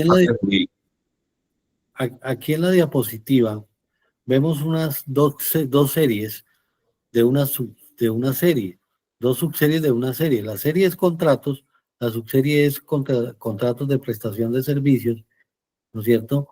Y la otra subserie es contratos de obra. Nosotros no podemos unir esos dos contratos porque son dos asuntos muy diferentes. Los tipos documentales van a cambiar. Los tipos documentales de un contrato de prestación de servicios no van a ser iguales a un contrato de obra.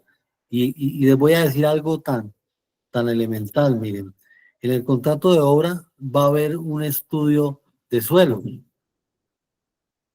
Va a haber un tipo documental de estudio de suelos, ¿no es cierto? En el contrato de prestación de servicios, usted no va a encontrar un tipo documental de estudio de suelos, ¿no es cierto? Entonces, los contratos se van diferenciar, las series se diferencian es por su característica documental, por su asunto, se producen una serie de documentales específicas que obviamente van a conformar o van a integrar esa serie. Entonces, la tipología siempre va a cambiar y no va a ser igual. Por eso es que hay que hacer una clasificación documental ahí. Entonces, ustedes reflejan dos carpetas ahí con su tipología documental y va rotulada ahí, va denominada contratos de obra y contratos de prestación de servicios, que va a ser muy diferente. Entonces, le redondeo el concepto. Volvemos al organigrama para que nos quede claro. Yo les decía la resolución 9345, ¿por qué? Porque la firma la directora ejecutiva de la Fiscalía. Eso, entonces ustedes pueden ver ahí, vamos a buscar la subdirección financiera, aquí está. Profe, una consultica. esta clase, ¿qué número era? ¿En qué número de clase vamos? Yo hasta hoy estoy en la primera, no sé. Creo que la 9, si no estoy mal. Creo que la 9, si no estoy mal. Ah, listo, gracias. Lo que le estaba explicando Miguel, ¿se acuerdan que les dijo unas clasificaciones de fondo? ¿Se acuerdan? Sección, ¿qué más? Subsección, serie, subserie y tipo documental. Eso, esa es la estructura, más bien como el nivel, el desglose de los niveles de los que se desprende. El fondo es toda la documentación que produce una entidad. De ahí viene la sección, de ahí viene la subsección, de ahí viene la serie, subserie y tipo documental, que es básicamente lo que se desglosa o lo que se especifica, lo que se detalla en las tablas de retención documental. Sí hemos ido amarrando conceptos, digámoslo así, de lo que habíamos visto, por ejemplo, en la parte de la fiscalía. ¿Se acuerdan que miramos los códigos de las dependencias? ¿Sí lo tienen de pronto presente? Y decíamos que según el organigrama venían los códigos por el 01 y así sucesivamente dependiendo de los niveles. Desde ahí vienen esos códigos de las dependencias y ahí va desprendiéndose las secciones, subsecciones, las series, subseries y los tipos documentales, que es lo que básicamente ya finalmente se refleja en las salas de retención documental. Bueno, ¿listo, Miguel?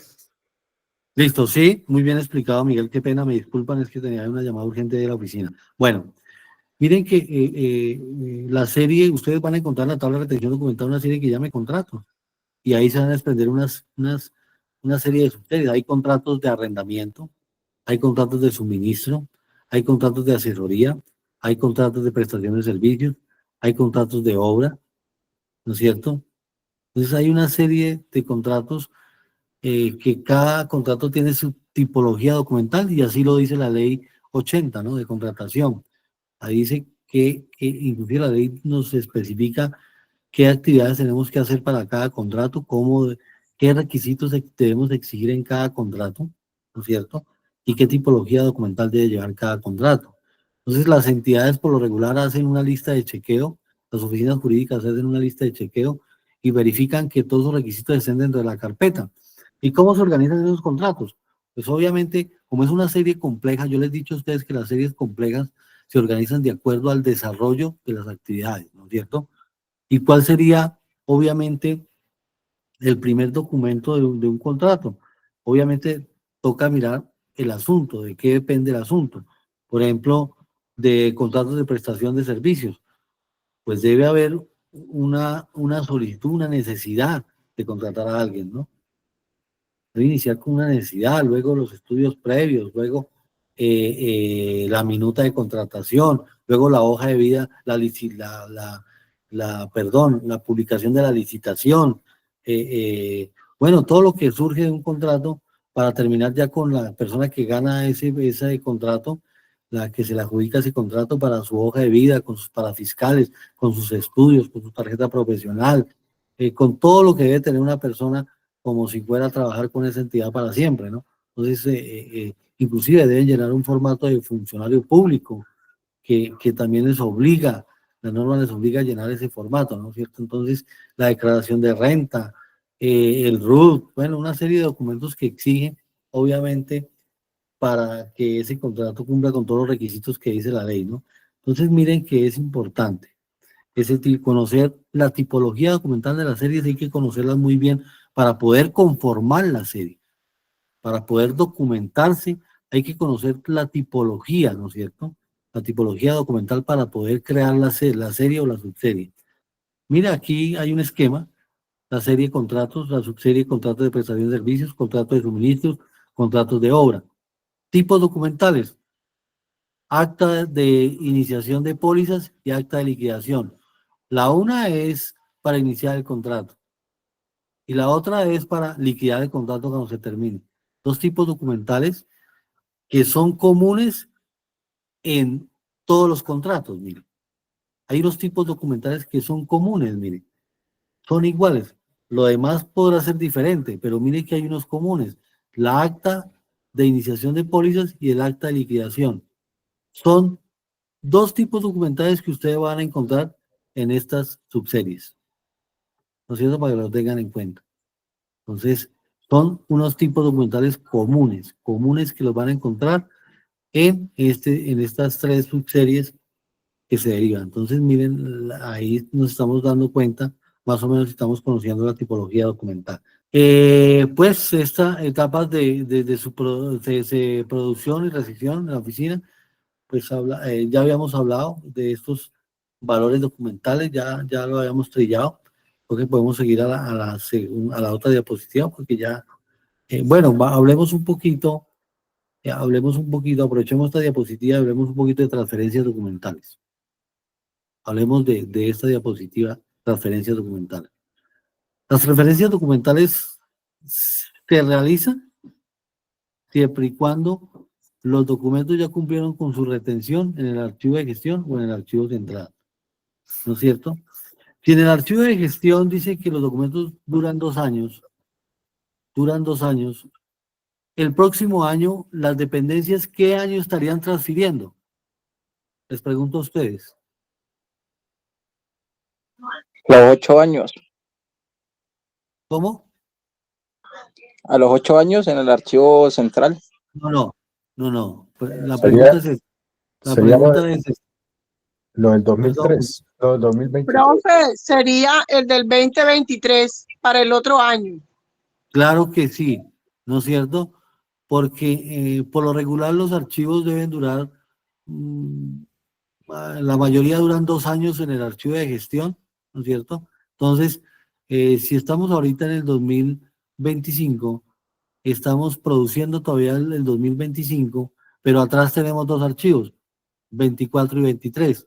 Entonces, como ya el 26 empezamos a producir el 26, entonces solamente tenemos que tener 3 vigencias, entonces ya nos toca transferir el 23. ¿Qué haríamos en el 26? 26, 25 y 24, ¿no es cierto? Cuando ustedes observan en una entidad que hay archivos viejísimos en un archivo de gestión, es porque no hay unas políticas claras de gestión documental y porque no se cumple con la norma y con la ley 594 del 2000. O sea que hay un desorden total en esa entidad. Cuando ustedes observan que hay archivos viejos en los archivos de gestión, porque en los archivos de gestión a esta época solamente deben haber 3 vigencias. Y si hablamos de este año deben haber 25, 24 y 23. ¿Cuál sería el próximo a transferir? 23. O sea, ¿qué tenemos que tener ahorita los que están trabajando en entidades públicas? Tener ya organizado el 2023. Obviamente uno organiza cada que se termina la vigencia, uno organiza archivo y lo deja listo. Pero hay entidades que se cogen al día, que se cogen de tiempo y el 2023 apenas lo están arreglando ahorita, porque no le pararon bolas. En muchas entidades pasa eso, porque no le ven la importancia. Lo arreglan simplemente cuando se lo van a pedir en transferencia. Entonces ahí es donde se pierde información, se deteriora la información, no se le da obviamente cumpliendo la norma. Cuando pasan una auditoría interna o una auditoría de control, no se va a encontrar la información porque no está organizada, no está escrita, no está rotulada, no está foliada. Solamente se organiza cuando necesitamos transferir y esa es una mala planeación archivística, ¿no? Entonces, a esta época nosotros ya tendríamos que estar haciendo un alistamiento y organizar los archivos del 2025. Todos los archivos que surgieron en la parte administrativa, ahorita ya tenemos que empezar a decirles, si nosotros somos los jefes de archivo, por ejemplo, yo en mi oficina, que soy el líder de gestión documental, empecé a decirle a la oficina, bueno, hasta el 19 de diciembre les doy plazo para que me pasen todos los archivos, todos los documentos, para poderlos organizar. Necesito dejar al día la parte administrativa. Entonces le digo a la secretaria los documentos. Le digo a los productores, a los que de los diferentes procesos, bueno, sus documentos administrativos, ¿dónde están? ¿No es cierto? Entonces, para uno tener ya al final del año ya organizado, foliado y rotulado, y enero, en enero a uno a veces, cuando uno es funcionario público, le piden, en enero le empiezan a pedir las 3 vigencias, los inventarios hechos de las 3 vigencias. Entonces no puede haber un retraso porque ahí está incumpliendo uno la norma, ¿no? Eso es la transferencia. Y ese mismo formato de inventario documental sirve para elaborar esa transferencia. El único documento, escúchenlo bien, jurídicamente que establece una entrega formal de archivo, es el inventario documental. No es un acta, porque a veces la gente hace un acta y dice, tengo 10 carpetas del 2008, 20 de no sé qué, 30 de no sé qué. Eso no es una entrega formal. La entrega formal es que nosotros en el acta anexemos esos inventarios documentales. Están firmados y eso ya sería una entrega formal de la información física. Pero no es que en el acta coloquemos, mire, entrego una carpeta que contiene actas que tantos folios. Tengo una carpeta. No, eso no es una entrega formal, eso es una mala entrega de archivo. Y puede generar una investigación disciplinaria. Eso sí puede generar una investigación disciplinaria, porque no está cumpliendo con la normatividad archivística y con lo que ordena el Archivo General de la Nación. Entonces, el único elemento para entregar documentación en transferencia y en una entrega que uno abandone, por ejemplo, se vaya a vacaciones o algo, es el inventario, formato único de inventario documental. ¿Listo? Las transferencias secundarias ya no le toca a los archivos de gestión y ya la gente no se tiene por qué preocupar por las transferencias secundarias, porque eso ya es trabajo del que maneja el archivo central, de verificar con las tablas de retención documental cuáles tienen conservación total y separar todo eso que tiene conservación total, que me imagino que los que más han de tener valor histórico. Las entidades como la Fiscalía y la Policía van a tener valor histórico. De pronto en sanidad de la policía, algunas saldrá con valor científico, ¿no es cierto? Y en alguna también saldrá con valor cultural, pero más va a salir con valor histórico, ¿no es cierto? Más series se van a relegar con valor histórico por la misionalidad de la policía. ¿Y a qué traigo esta connotación? Resulta de que, por ejemplo, ¿cuál podría ser un documento? Les pregunto yo a ustedes, una serie con valor histórico. ¿Cuál podría ser? En la Fiscalía.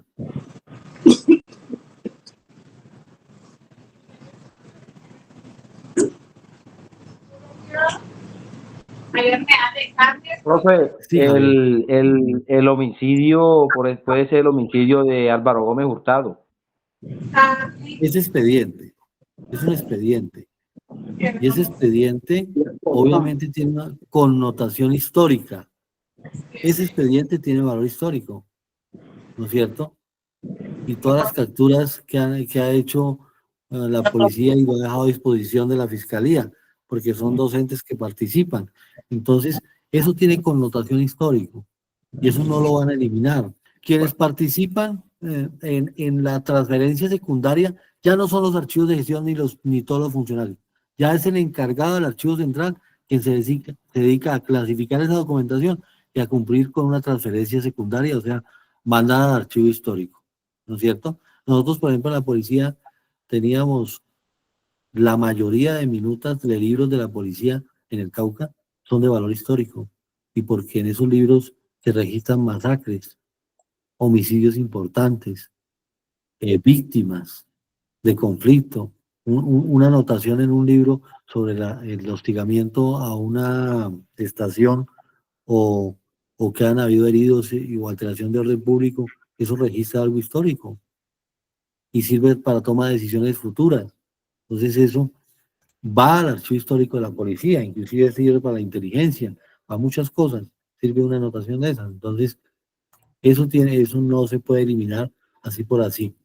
Tiene que tener previa autorización y bueno, creería que no se elimina, ¿no? Bueno, sigamos con la otra diapositiva, por favor.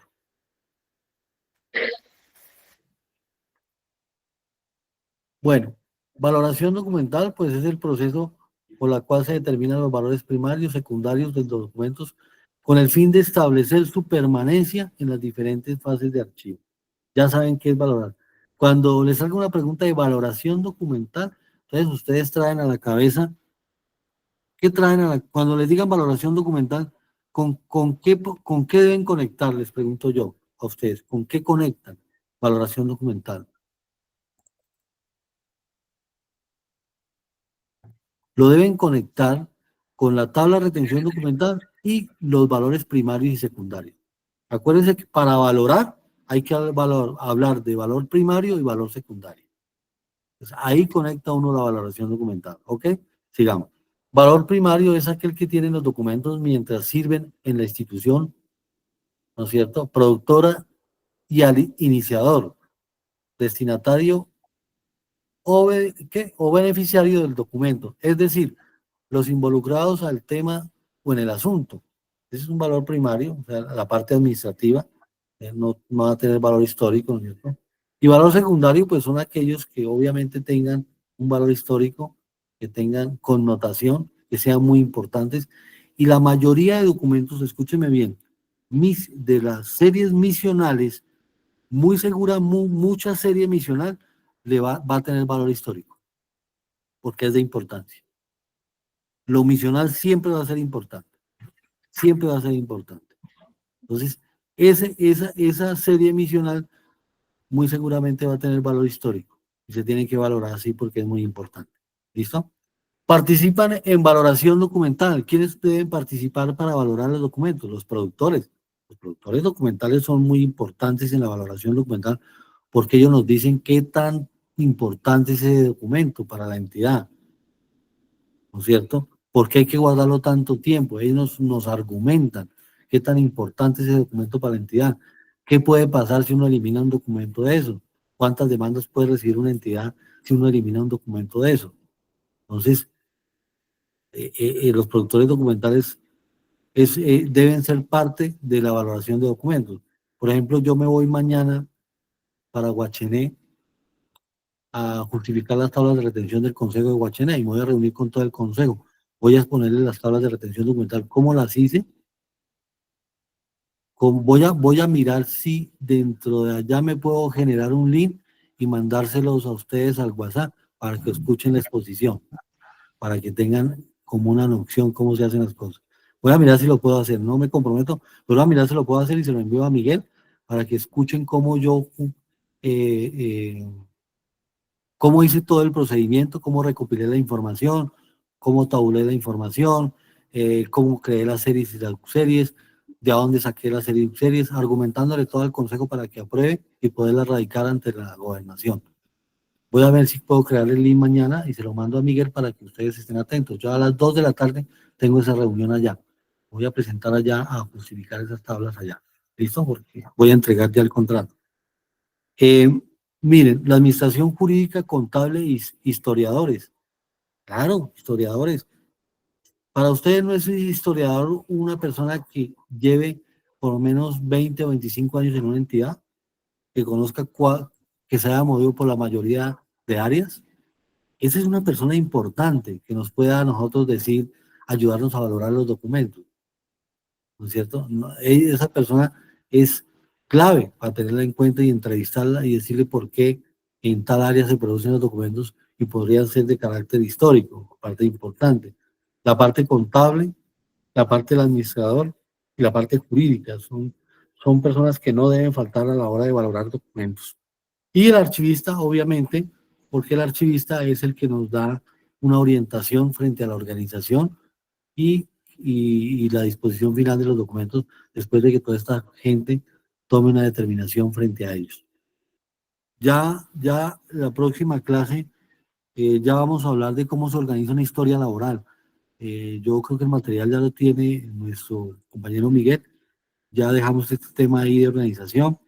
Ya de series, vamos a pasar de qué compone una historia laboral, cómo se organiza y qué norma aterriza esa historia laboral de acuerdo al Departamento de la Función Pública y de acuerdo al Archivo General de la Nación, ¿no es cierto? Y una normatividad que se desprende y qué tan importante es una historia laboral independientemente de la entidad y cómo se debe organizar cumpliendo la norma archivística, ¿no es cierto? Para que cuando ustedes se enfrenten a unos archivos donde necesiten organizar historias laborales, sepan cómo se organiza la tipología documental, en qué orden va, para que obviamente les sea fácil organizar y fácil lectura de esa historia laboral. También vamos a hablar de qué características tiene un depósito de archivo, qué es un luxómetro, vayan investigando qué es un luxómetro, qué es un deshumidificador, qué es un termohigrómetro y para qué sirven esos elementos en la archivística. Averígüense, ahí les dejo la tarea. Esos elementos tecnológicos que nosotros utilizamos, obviamente, para preservar y evitar que los documentos se deterioren, y de ese tema vamos a hablar. ¿Listo? Como dato adicional, Miguel, el termohigrómetro también se utiliza en inspecciones a cadáver, sobre todo aquellas donde hay evidencia biológica. Ahí les tiro el dato y en la próxima clase charlamos de eso. Termohigrómetro, para mirar dos aspectos importantes que pueden afectar brutalmente la evidencia biológica y la pueden destruir. Listo. Profe, por favor me repite lo que me está diciendo que averiguaran sobre qué. Claro, investiguen sobre el termohigrómetro. Ese es un dispositivo electrónico que se utiliza en la archivística. El luxómetro, que es otra unidad de medición que se utiliza en la archivística, y el deshumidificador, que eso nos permite estabilizar la humedad relativa de un depósito de archivo.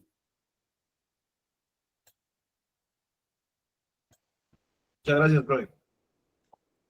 Con mucho gusto. Listo. ¿Alguna duda, inquietud, aporte? Bueno. ¿Alguien tiene Roger, una pregunta? ¿puedes decir algo? Roger. ¿Tenía la mano levantada? ¿No? Bueno. No queda más que agradecerle a Miguel por la explicación. ¿Sí? ¿Alguien? Luis. Profe, yo tengo una duda. Claro, Claudia. Claro, cuéntanos. cuénteme. Nosotros allá en nuestro archivo central, digamos, estamos recibiendo el año 2021. Entonces, para mi concepto y para mi conclusión, pues no iría como acorde a lo que usted dice de que son 2 años. O sea, para el otro año estaríamos recibiendo 2022. Va como atrasado, ¿no? Como atrasados, sí. Son Sí. como atrasados en las transferencias, ¿no? Debe ser de que de pronto se atrasó una transferencia por la cuestión de que no tenían suficiente espacio para salvaguardar esos documentos.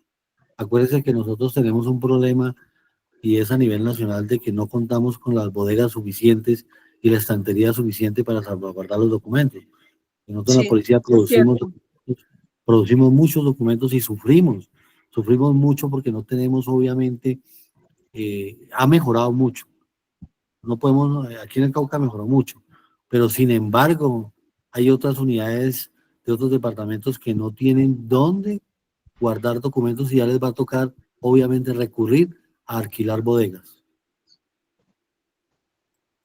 Sí, eso es cierto. Sí. Gracias, profe. Bueno, con mucho gusto. Listo, bueno, agradecerle enormemente a Miguel Andrés por su... Profe, qué pena con usted, profe. Sí, señor, cuéntanos, Roger, estábamos esperando. Profe, mire, yo tenía una inquietud sobre un tema que de pronto no lo han abordado y es sobre que me imagino que deben manejar muchos archivos y yo pienso que deben tener un valor histórico, pienso que es la parte esa donde se manejan los archivos que tienen que ver con los catastros, por ejemplo, cuando todo se deposita en Agustín Codazzi. Entonces quería como que me explicara un poco porque creo que se maneja mucho lo que tiene que ver con la planimetría y esas cosas. No sé. Sí, sí se hace, se lleva un correcto organización. Yo he tenido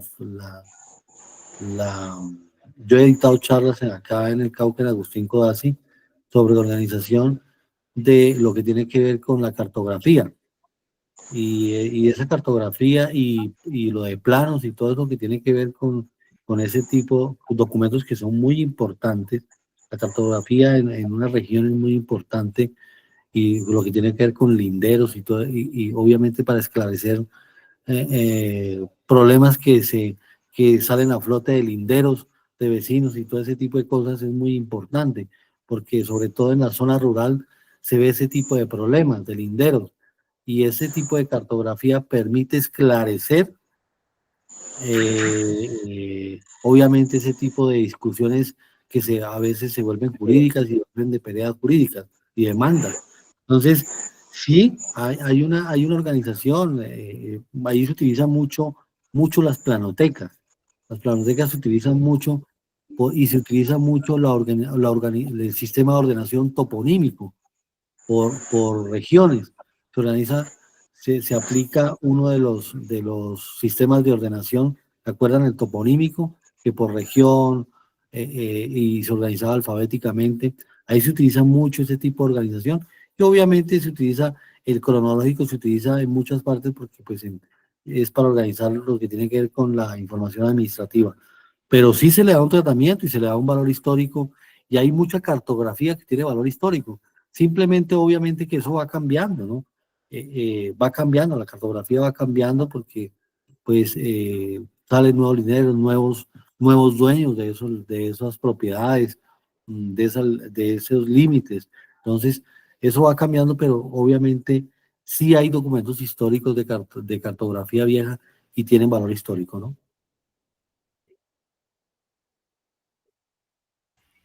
Listo, Miguel, muchas gracias. Listo, Roger, esperamos que haya quedado disuelta tu inquietud. Bueno, entonces, hacerle la cuña. Recuerden, pueden vincularse o suscribirse a nuestros canales de YouTube, de TikTok, de Instagram. Pueden seguirnos en nuestra red, la invitación y también a que difundan con sus amigos, sus familiares, que nos sigan en nuestras redes. Eso también nos da un impulso a nosotros para pues continuar cargando más información y material de policía judicial, de investigación, de procesal penal y de otros temas que son de interés común. Muchísimas gracias, Miguel Andrés, por tu conocimiento, tu experiencia y tu disposición, tu capacidad de transmitir el conocimiento, y a todos muchas gracias por su participación. Nos vemos el jueves, confíen en Dios. Que tengan muy buena noche. Bendiciones. Muchas gracias, que pase feliz noche. Hasta luego. Muchas gracias, feliz noche. Muchísimas gracias, una feliz noche, mensajito, feliz noche a todos. Igualmente, que estén bien.